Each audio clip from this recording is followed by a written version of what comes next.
지난주에 태풍이 지나갔습니다. 많이들 염려를 하셨는데 2000년도에 들어서서 가장 강력한 바람이 부는 태풍이다라고 해서 많이 걱정들 했지만 그래도 다행스럽게 큰 피해가 없이 지나간 것 같습니다. 그러니까 요즘 들어서 우리가 가장 많이 듣는 말 중에 하나가 뭐냐면 역대급이란 말이 많이 듣고 있을 거예요. 그러니까 역대급의 뜻을 한번 찾아봤어요. 정확한 뜻을 찾아보니까 대대로 이어 내려온 여러 대 가운데 상당히 높은 수준에 있는 등급이라는 뜻이더라고요. 우리는 지금까지 겪어온 위기 중에서 가장 어려운 역대급 위기를 경험하고 있습니다. 한 번도 겪어보지 못한 역대급 바이러스로 인해서 전 세계가 고통을 겪고 있고, 그리고 올여름 기상 관측 사상 가장 길었던 또 역대급 장마, 또 역대급 폭우로 인해서 큰 피해를 겪었습니다. 또 지난주 가장 강력한 바람이 또 일으키는 역대급 태풍이 온다고 했는데 또 세력이 좀 줄어들어서 그나마 다행이었지만 또 이번 주간 또 태풍이 강력한 또 태풍이 또 한반도를 향해서 지금 올라오고 있습니다. 올 한 해는 정말 그동안 우리가 겪어본 중에는 정말 어려운 이 역대급 위기로 인해서 누구나 다 할 것 없이 다 어려운 시간들을 보내고 있습니다. 뭐 어린이집을 다니는 어린 아이들도 어렵고 또 학교를 다니고 있는 학생들도 어렵고 지금 대입을 앞두고 있는 고3 수능생들도 지금 어떻게 될지 모르고 좀 준비를 하고 있고 또 취업을 준비하는 청년들도 또 직장생활 하시는 직장인분들도 또 농사를 하시는 분들도 또 장사를 하시는 자영업자 분들도 또 믿음을 가진 우리들도 또 교회들도 다 어려운 그동안 겪어보지 않은 역대급 위기를 다 경험을 하고 있습니다. 그런데 분명한 것은요, 이러한 역대급 위기 가운데 계속해서 하나님이 주시는 동일한 감동이 있어요. 아마 여러분들에게 바이러스가 처음 시작하고 나서부터 계속 동일하게 여러분들에게 해주신 감동을 전했을 거예요. 그건 뭐냐? 바로 말씀으로 돌아가야 된다는 거예요. 그러니까 하나님 말씀에 더 집중하고 하나님께서 이런 가운데 어떻게 인도하실지를 기대하며 그 인도하심을 따라야 할 것을 우리가 수없이 나누고 있어요. 그래서 이번 주간에는 사도행전의 말씀을 한번 읽어보았어요. 다시 이 사도행전의 말씀을 보면서 우리보다 먼저 앞선 믿음의 선진들은 이런 겪어보지 못한 본인들의 어려움 가운데 어떻게 그런 어려움들을 이겨냈을까? 그리고 그런 어려움 이후에 어떠한 일들이 일어났을까 다시 보니까 정말 또 귀한 도전이 있더라고요. 예수님께서 부활하시고 난 이후에 이제 승천을 하시고 난 다음에 사도들을 통해서 복음이 증거가 되어지죠. 그 역사가 이제 사도행전에 기록이 잘 되어 있어요. 복음이 증거되어지는 곳마다 얼마나 큰 역사들이 있었냐면 예수님이 행하셨던 기적들, 예수님이 행하셨던 치유의 역사들, 놀라운 일들이 막 일어나요. 그리고 복음이 전해지는 곳마다 믿지 않은 사람들이 회심을 하고 구원받는 역사도 막 일어나게 되죠. 자, 한번 몇 군데 말씀을 한번 읽어볼게요. 자, 사도행전 5장 계속 말씀을 읽어 내려갈 테니까 같이 한번 말씀을 한번 앞에 보시면서 보겠습니다. 사도행전 5장 12절로 15절까지인데 우리 같이 읽어볼게요. 시작. 사도들의 손을 통하여 민간의 표적과 기사가 많이 일어나매 믿는 사람이 다 마음을 같이하여 솔로몬 행각에 모이고 그 나머지는 감히 그들과 상종하는 사람이 없으나 백성이 신송하더라. 믿고 주께로 나아오는 자가 더 많으니 남녀의 큰 무리더라. 심지어 병든 사람을 메고 거리에 나가 침대와 요 위에 누이고 베드로가 지날 때에 혹 그의 그림자라도 누구에게 덮일까 바라고. 자, 사도들을 통해서 얼마나 큰 역사가 일어났는지 구절을 읽어보니까 이런 일들까지 있었어요. 병든 사람들을요 아예 침대채로 데려오는 거예요. 아예 요를 깔고 누워놓는 거예요. 그래서 길거리에 나왔어요. 그러니까 그런 사람들이 많이 모였겠죠. 그 차례가 오지 않으니까 베드로가 지나갈 때, 사도들이 지나갈 때 행여나 그림자라도 이렇게 덮이면 나을까 봐. 그러니까 얼마나 큰 역사가 일어났는지를 우리는 알 수 있는 구절이에요. 그런데 이런 역사들만 있지 않았더라고요. 계속해서 이런 역사들만 있으면 좋았는데, 아니 그런 역사들이 외에도 그들이 그동안 경험하지 못한 큰 어려움이 이제 찾아오게 돼요. 한번 그 말씀 한번 읽어볼게요. 자, 5장 17절로 18절까지입니다. 시작. 제사장과 그와 함께 있는 사람 즉 사두개인의 당파가 다 마음에 시기가 가득하여 일어나서 사도들을 잡아다가 옥에 가두었더니. 자, 종교 지도자들이 사도들에게 사람들이 막 몰려드니까요, 시기를 일으킨 거예요. 그래서 사도들을 잡아다가 옥에 가둬요. 근데 이런 어려움들은 이것으로 끝나지 않아요. 계속해서 일어나요. 사도행전을 보면 이런 어려움이 일어나는데, 자, 사도행전 8장 1절로 3절을 또 읽어보겠습니다. 시작. 사울은 그가 죽일 당함을 마땅히 여기더라.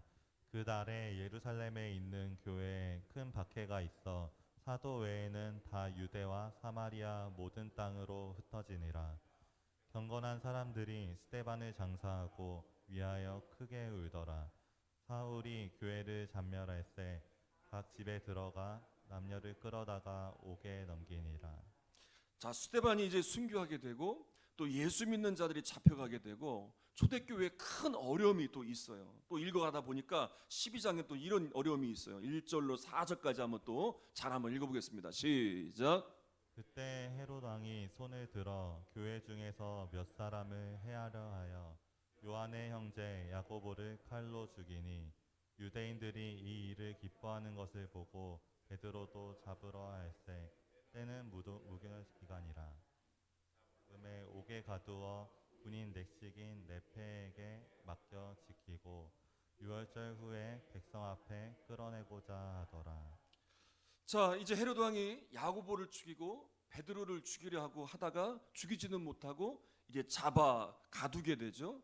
또 계속 읽다 보니까 또 16장에 또 바울과 실라가 또 어려움을 당하는 말씀이 나오는데 한번 읽어볼게요. 자, 21절로 23절까지예요. 자, 시작.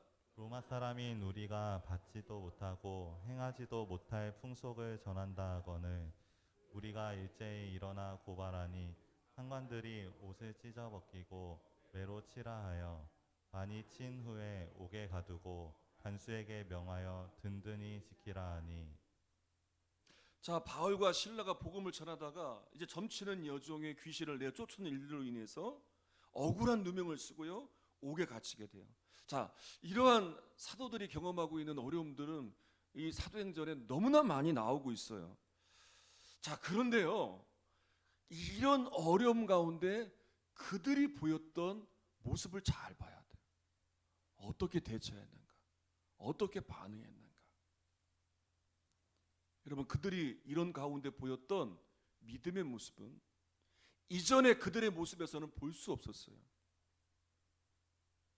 이전에 베드로, 이전에 예수 믿기 전에 바울, 그들에게서는 전혀 볼 수 없는 모습이었어요.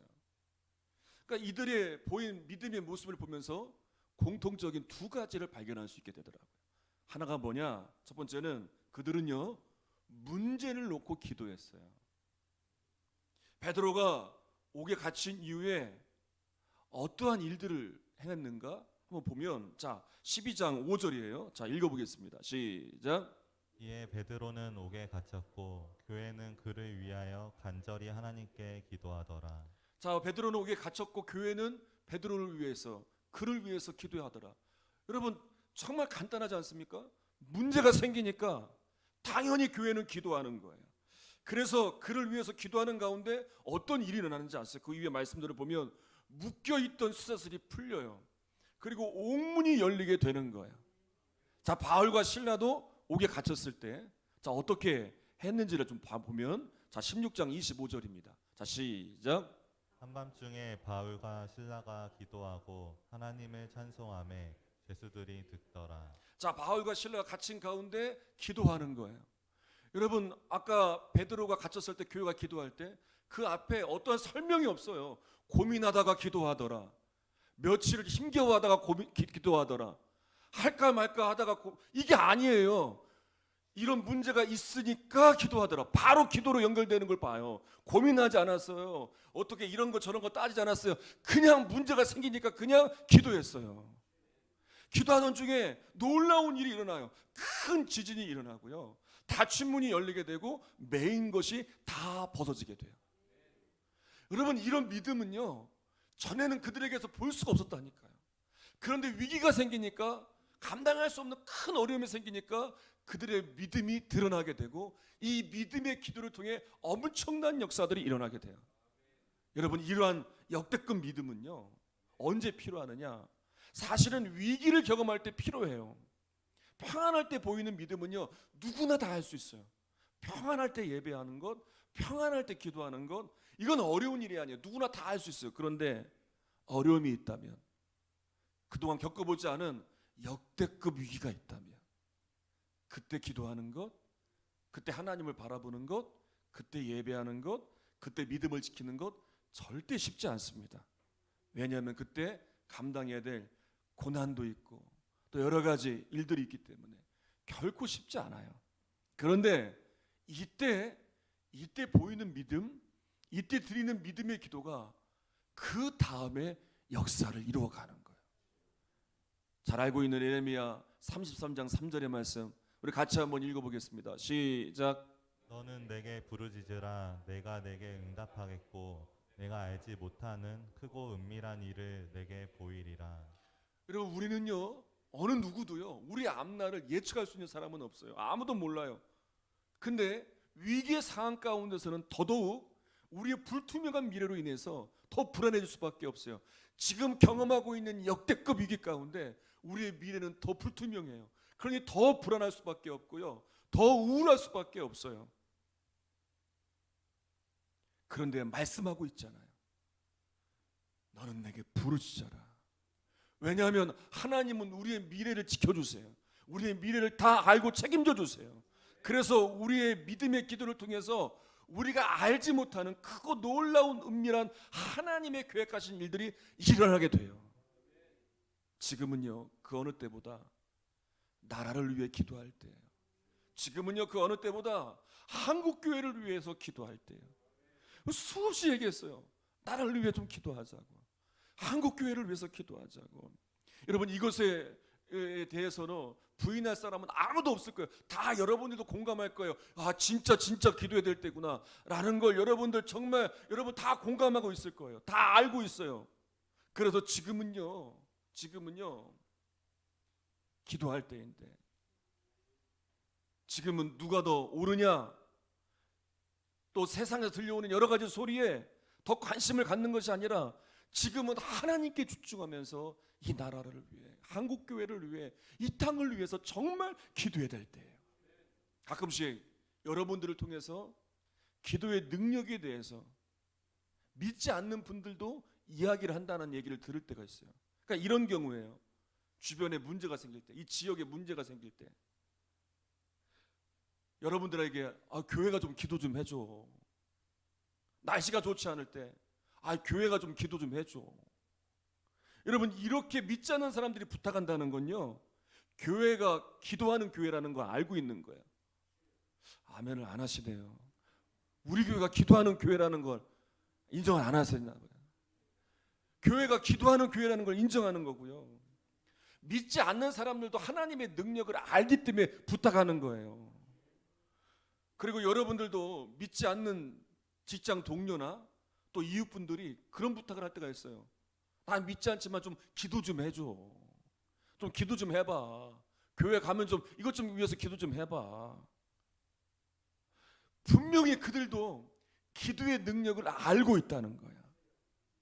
여러분, 지금 이 나라가 처한 역대급 위기 가운데 한국교회가 정말 목회자들이, 성도들이 이제 좀 분열과 갈등을 좀 그치고 서로 용납하고 화합하고 사랑으로 협력하여 하나님께 집중해서 한 마음으로 기도한다면요, 지금요 이 엄청난 위기 가운데 역대급 은혜가 임하게 될 거예요. 크고 은밀한 하나님의 역사들이 시작이 될 거예요.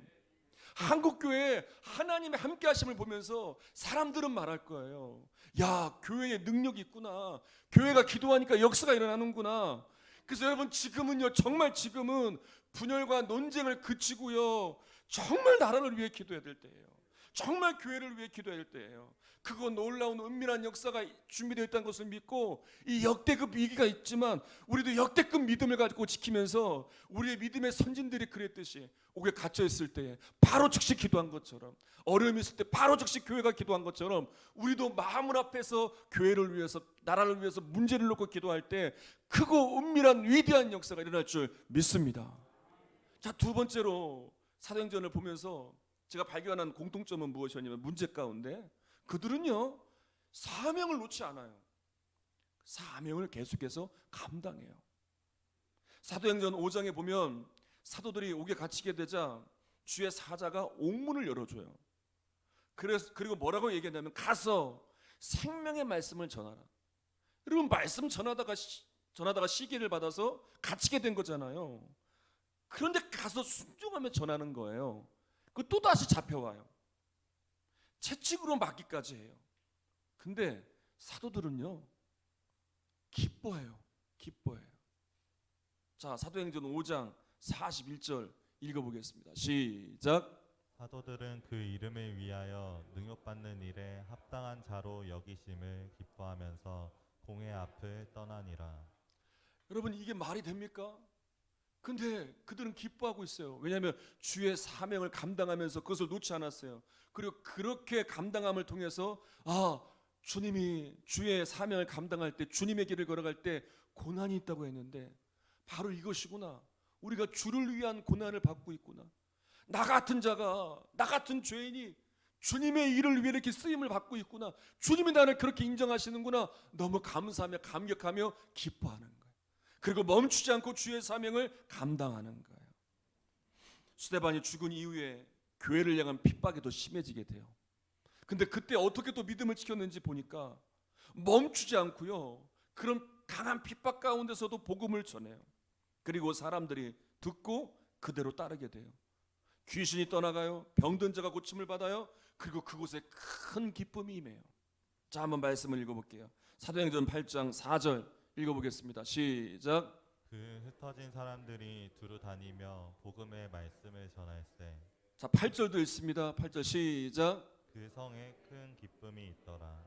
여러분, 지금 이 구절이 평안할 때 한 게 아니에요. 모든 것이 다 갖춰졌을 때 이렇게 한 게 아니에요. 스데반이 죽은 이후에 교회의 핍박이 더 심해져 갈 때, 바울이 예수님을 만나기 이전에 사울로서 이제 사울이 교회를 잔멸하고 믿는 자들을 가두며 더 핍박할 때, 그때 이 사명을 감당하는 걸 놓지 않고, 그때 그들은 기뻐하며 그곳에 놀라운 하나님의 역사들이 일어났다는 기록이 이런 상황 가운데 일어난 거예요. 바울이 복음을 전하는 가운데 이제 에베소를 떠나 예루살렘으로 가려고 해요. 이제 배를 타고 가다가 중간중간 들리는 곳마다 바울을 아끼는 사람들이 반복해서 하는 말이 있어요. 그건 뭐냐? 예루살렘에 가지 말라. 안 가면 안 되느냐? 왜냐하면 그곳에 가면 환란이 있기 때문에 가지 말라고 하는 거예요. 근데 바울이 모르는 게 아니에요. 왜냐하면 역사하시는 성령님은 한 분이시기 때문에, 성령의 감동은 동일하기 때문에 바울도 이미 알고 있어요. 가면 환란을 당한다는 거. 그런데 바울이 이렇게 말을 해요. 사도행전 21장 13절에 바울이 대답하되, 여러분이 어찌하여 울어 내 마음을 상하게 하느냐? 나는 주 예수의 이름을 위하여 결박당할 뿐 아니라 예루살렘에서 죽을 것도 각오하였노라 하니. 바울은요, 이미 모든 환란을 당할 것을 다 알고 있었어요. 그런데도 흔들리지 않는 이 믿음을 가지고 사명을 붙들고 예루살렘으로 가요. 생각해 보세요. 자기를 아끼는 사람들이 가는 곳마다 막아요. 그럼 누구나 다 흔들리죠. 마음이 흔들리죠. 근데 바울은 타협하지 않고 주신 사명을 부여잡고 그 길을 가는 거예요. 늘 말씀을 드렸지만 창세기에 나오는 요셉의, 그가 대단했던 것은 그가 무엇을 대단한 걸 얻고 대단한 걸 가졌기 때문이 아니에요. 그는요, 겪어보지 못한 역대급 위기에서 그는 역대급 믿음을 보였어요. 여러분, 이렇게 비참한 사람이 어디 있어요? 형들에게 노예로 팔려간 것도 억울한데 또 주인의 아내에게 억울하게 또 누명을 쳐서 옥에 갇히고, 얼마나 비참합니까? 정말 겪어보지 않은 역대급 위기를 경험하고 있죠. 그런데 그런 가운데서도 성경은 그렇게 말해요. 하나님과 함께하는 자, 형통한 자라고 말해요. 여전히 하나님을 붙들고 있어요. 하나님을 놓지 않아요. 그러니까 그런 불합리한 상황에서도 사람들은 보는 거예요. 하나님이 너와 함께 하시는구나. 네가 믿는 하나님 살아계시는구나. 사람들이 보게 되는 거예요. 여러분, 지금 이 위기에 필요한 것이 바로 이런 믿음입니다. 우리의 싸움은 보이는 것들이 아니에요. 적을 제대로 알아야 돼요. 우리는 지금 믿음을 지켜내기 위해서 영적인 싸움을 해야 돼요. 지금은 드러나지 않지만 이 위기 가운데 여전히 믿음을 가지고 나아가는, 그래서 벌써 지금 이 사도행전에 나오고 있는 사도들이 경험하고 있는 이 승리, 주님이 부어주시는 기쁨, 그 성에 기쁨이 가득하더라. 그 기쁨, 평안, 이 역사들 이미 이 위기 가운데 누리고 있는 분들도 있을 거예요. 어느 목사님이 이런 글을 전체 교인들에게 보내신 거예요. 그래서 제가 캡처를 해왔어요. 여러분들에게 좀 알려드리려고. 이 제목이 이래요. 혹시 기독교인이세요? 그렇다면 카톡교, 유튜브교를 탈퇴하셔야 합니다. 그럼 잘 들어보세요. 오늘날 생각보다 많은 분들이 교회 안에서 카톡교, 유튜브교에 이용당하곤 합니다. 뭔가 엄청난 것 같지만 실상은 음모론이 많고 의도적 왜곡이 많습니다. 그래서 거짓의 사람들은 실체를 감추고 그럴듯한 카톡이나 유튜브를 만들어서 퍼뜨리면서 사람들의 불안과 두려움을 이용하여 교묘하게 조정합니다. 그래서 카톡과 유튜브에 빠질수록 점점 더 영혼은 좀먹게 됩니다. 성경을 삶으로 살기에도 부족한 시간인데 온갖 두려움에 사로잡혀서 거짓의 사람들의 선동에 종로로 타는 모습이 너무 안타깝습니다. 세상의 소리는 불안을 줍니다. 두려움을 줍니다. 조급하게 합니다. 그런 까닭에 기독교인이지만 하나님의 음성은 듣지 못하고 세상의 소리만 듣고 있지만 가급적 모든 카톡방을 속히 탈퇴하십시오. 소속된 교회 유튜브 외에는 가급적 구독도 자제하는 것이 좋습니다. 좌로나 우로나 치우친 이념적 유튜브는 이단만큼이나 위험합니다.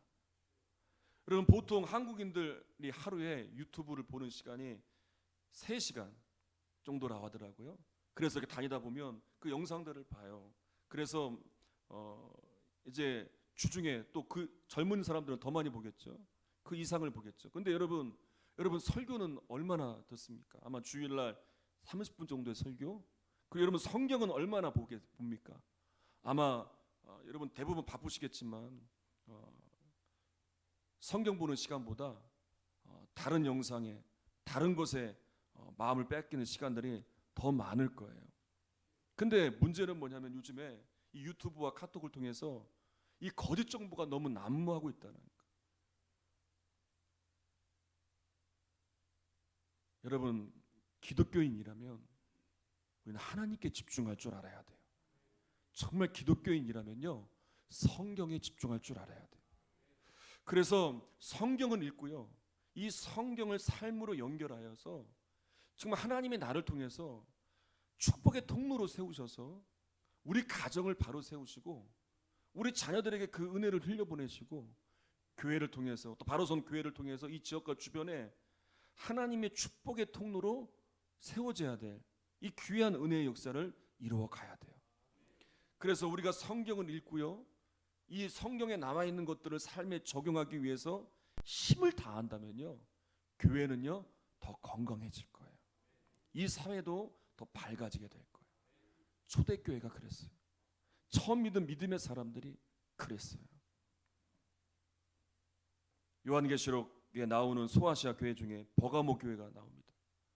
그러니까 이 교회는 처음에 대부분의 성도들이 핍박 가운데서도 믿음을 저버리지 않았어요. 믿음을 잘 지켰어요. 그런데 몇몇의 소수의 사람들이 문제를 일으켰어요.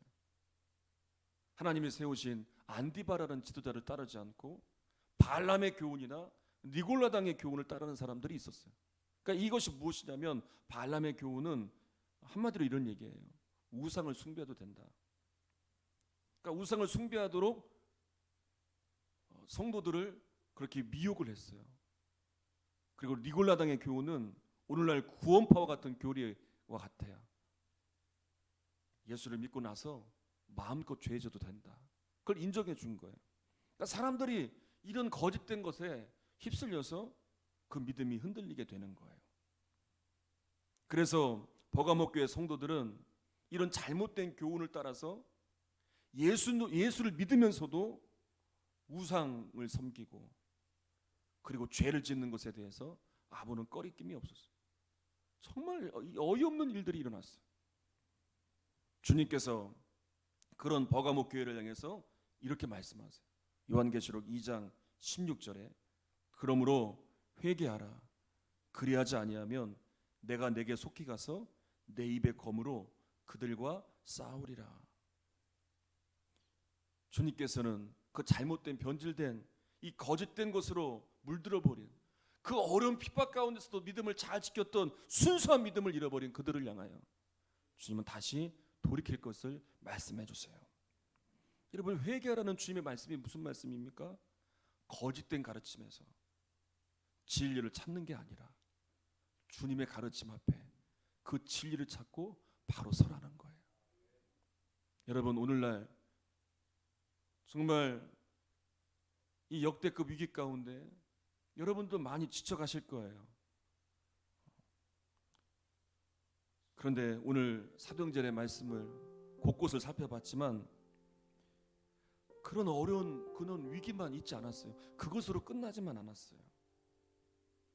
그렇게 그 어려운 순간에 보였던 믿음의 모습들을 통해서 하나님이 이루시는 역대급 역사들이 있었어요.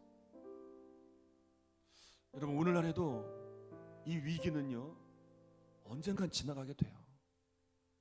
끝날 때가 반드시 와요.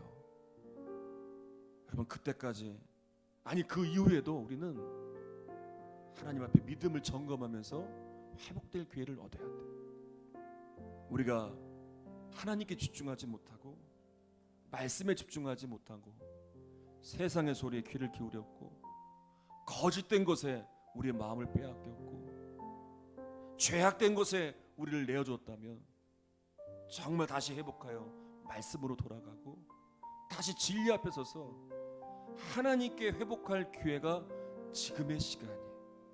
그리고 회복되어서 이제 하나님의 역사를 부르짖으면서 우리의 믿음의 선진들이 부르짖었던 것처럼 사도들이 기도했던 것처럼 교회가 기도했던 것처럼 그렇게 이 나라와 이 땅을 위하여 우리는 한 마음으로 기도하며 이 믿음의 길을 걸어가야 돼. 이런 회복이 저 여러분 가운데 일어나게 되기를 주님의 이름으로 축원합니다. 우리 함께 찬양하겠습니다.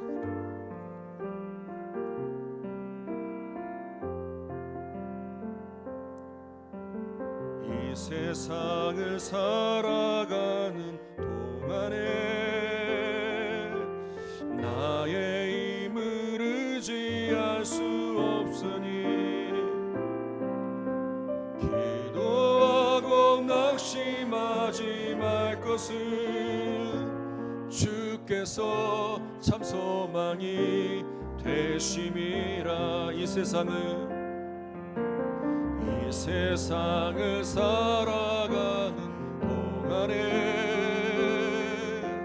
나의 힘을 의지할 수 없. 기도하고 낙심하지 말 것은 기도하고 낙심하. 우리 믿음으로 고백합니다. 주께서 참 소망이 되심이라. 다시 한번 이 세상을 살아가는 동안에 나의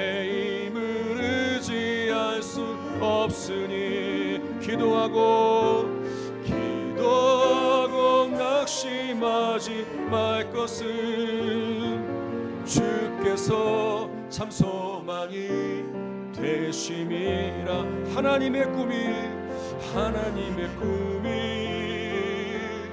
나의 비전이 되고 예수님의 성품이 나의 인격이 되고 성령님의 권능이 나의 능력이 되길 원하고 바라고 기도합니다. 주의 길을 걸어가는 동안에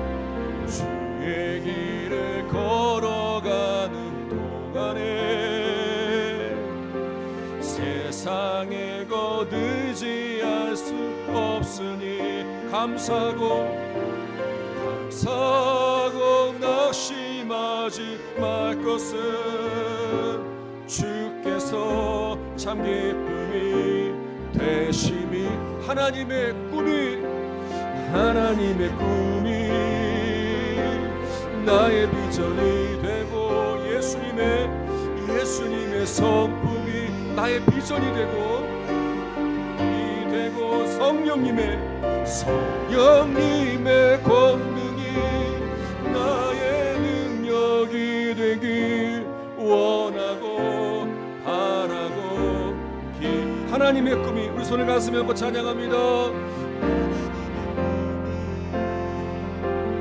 나의 비전이 되고 예수님의 성품이 나의 인격이 되고 성령님의 권능이 나의 능력이 되길 원하고 바라고. 우리 다시 한번 간절히 원하면서 하나님의 꿈이 나의 비전이 예수님의 성품이 나의 인격이 성령님의 권능이 나의 능력이 되길 원하고 바라고 기도합니다. 여러분, 이 찬양의 가사처럼 이렇게 되면 얼마나 좋을까요? 우리 모두가 하나님의 꿈이 나의 비전이 되고 예수님의 성품이 나의 인격이 되고 성령님의 권능이 나의 능력이 된다면, 내가 이렇게 회복된다면, 우리 교회가 이렇게 회복된다면, 한국 교회가 이렇게 회복만 된다면 얼마나 좋을까요? 얼마나 크고 놀라운 하나님의 일들이 일어날까요? 여러분, 함께 기도할 때 오늘 말씀을 잘 기억하면서 하나님, 내가 먼저 이렇게 변화되길 원합니다. 하나님을 향하여 나의 마음의 중심이 하나님을 향하게 하시고 정말 예수님의 성품이 나의 인격이 되게 하시고 성령의 권능이 나의 능력이 되어 하나님 이렇게 회복되는 역사가 일어나게 하소서. 다시 일어서는 역사가 있게 하소서. 한국교회가 다시 회복되는 역사가 있게 하소서. 우리 함께 동성으로 기도하겠습니다. 우리 같이 기도합니다. 살아계신 하나님 아버지, 역사하시는 하나님 아버지, 이 주일 예배에도 귀한 말씀을 주셨습니다. 하나님, 우리 믿음의 선진들을 보니까, 사도들을 보니까 복음을 전할 때 엄청난 역사들도 있었죠. 전혀 겪어보지 않은 어려움이 있었습니다. 시기를 당하고 오기가 죽은 매를 맞고 온갖 어려움을 경험합니다. 그런데 그런 어려움을 경험할 때마다 즉시 기도합니다. 멈추지 않습니다. 기도하고 찬양하고 하나님을 바라고 그 사명을 놓지 않고 끝까지 사명의 길을 걸어갑니다. 거기에는 어떤 고민도 없습니다. 낙심도 없습니다. 절망도 없습니다. 불안함도 없습니다. 그저 믿음으로 나아갑니다. 그저 믿음으로 부르짖고 믿음으로 그 사명을 감당합니다. 하나님, 우리가 회복해야 될 믿음이 믿음입니다. 하나님의 꿈이 나의 비전이 되어지고 예수님의 성품이 나의 인격이 되어지고 성령님의 권능이 나의 능력이 되어야 합니다. 하나님, 이리저리 흔들리고 이리저리 세상의 소리에 흔들리고 있고 거짓된 것에 마음을 빼앗겨버리고 더 이상 무너져서는 안 됩니다. 하나님께 집중하며 하나님 말씀 앞에 바로 세워져서 하나님께 온전히 세워질 기회가 되어야 합니다. 하나님은 이런 어려운 위기 가운데 회복된 우리들이 부르실 다시 일어선 한국교회를 통하여 이 땅에 놀라운 회복을 이루어가실 줄 믿습니다. 다시 소망을 가져봅니다. 다시 기대를 가져봅니다.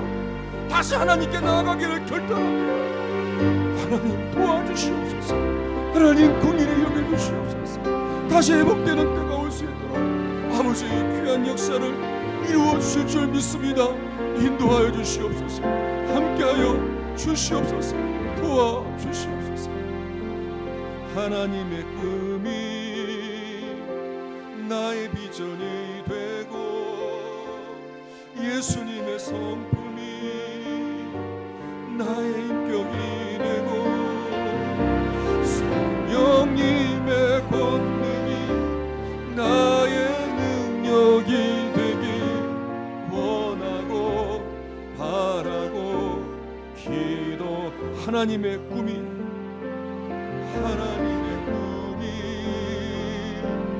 나의 비전이 되고 예수님의 성품 나의 능력이 되고 성령님의 권능이 나의 능력이 되고 원하고 바라고 기도합니다. 예수님께서 우리에게 신앙의 참된 본을 보여주셨습니다. 어떻게 기도해야 될지, 어떻게 예수 믿는 사람으로 살아야 될지, 어떻게 사랑해야 될지 예수님이 직접 말씀만 하지 않으시고 다 보여주셨습니다. 주님, 정말 예수님이 보여주신 모습대로, 예수님이 가르쳐주신 가르침대로 우리가 그렇게 믿음을 지키고 있습니까?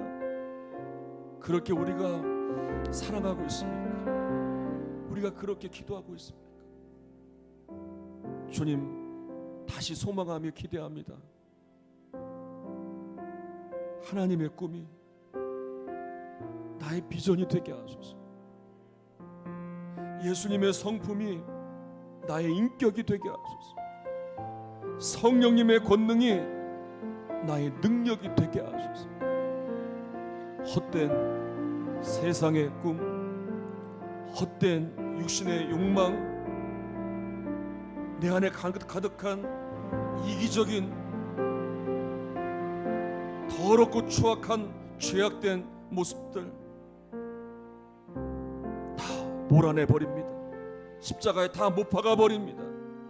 이제 나에게 온전한 꿈을 주시고 나에게 온전한 인격이 되시는, 나에게 온전한 권능을 주시는 주님을 내 주인으로 모시고 주님의 인도하심을 따라갑니다. 그 길에